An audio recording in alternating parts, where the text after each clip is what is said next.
jumlah peserta didik baru di SDN 10 Makale, Kelurahan Ariang, Kecamatan Makale, Kabupaten Tanah Toraja, Sulawesi Selatan, mengalami peningkatan signifikan pada tahun ajaran 2026-2027. Sebanyak 43 siswa baru mengikuti masa pengenalan lingkungan sekolah, meningkat dibandingkan tahun lalu yang hanya berjumlah 22 siswa atau satu rombongan belajar. Kepala SDN 10 Makale, Anastasia Desilawati Patoding, mengaku bersyukur atas meningkatnya jumlah peserta didik baru tahun ini.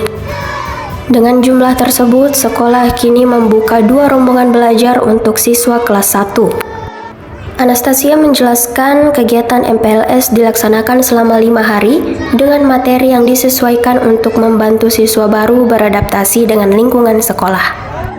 Pada hari pertama, siswa dikenalkan dengan lingkungan SDN 10 Makale, mulai dari seluruh warga sekolah, ruangan-ruangan beserta fungsi dan peruntukannya, hingga berkenalan dengan teman-teman sekelas.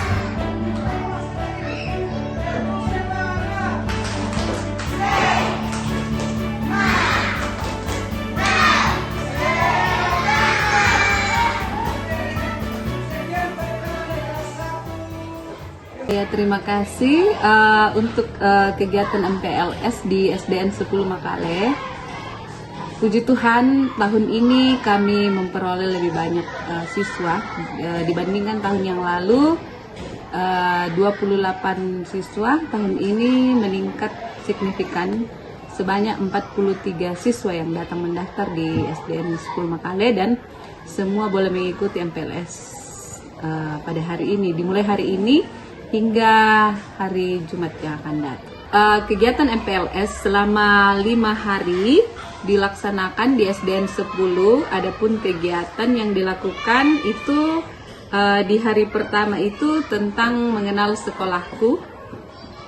Di situ anak-anak akan berkenalan dengan semua warga sekolah yang ada di SDN 10 Makale dan juga mengenal tentang ruangan-ruangan yang ada di SDN 10 Makale, berikut peruntukannya, fungsi, kemudian berkenalan juga dengan teman-temannya di hari pertama. Kemudian yang hari kedua, mereka akan berkenalan lebih lanjut dengan teman-temannya di kelas dan juga mengenal tentang budaya yang dilaksanakan di SDN 10 Makale.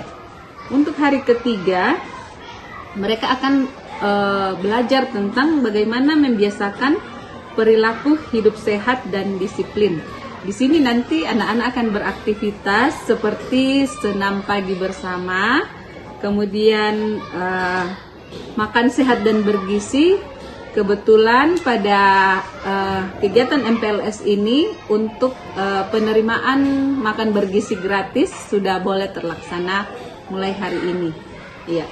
Kemudian untuk hari keempat mereka akan belajar tentang kegiatan pembelajaran yang menyenangkan. Nah, kemudian hari kelima mereka akan belajar tentang bagaimana mereka siap mengikuti pembelajaran di minggu berikutnya dengan semangat dan percaya diri. Tentunya di sini akan ada refleksi tentang MPLS dari anak-anak. Kemudian bagaimana mereka mementaskan pentas kreasi pada hari yang terakhir.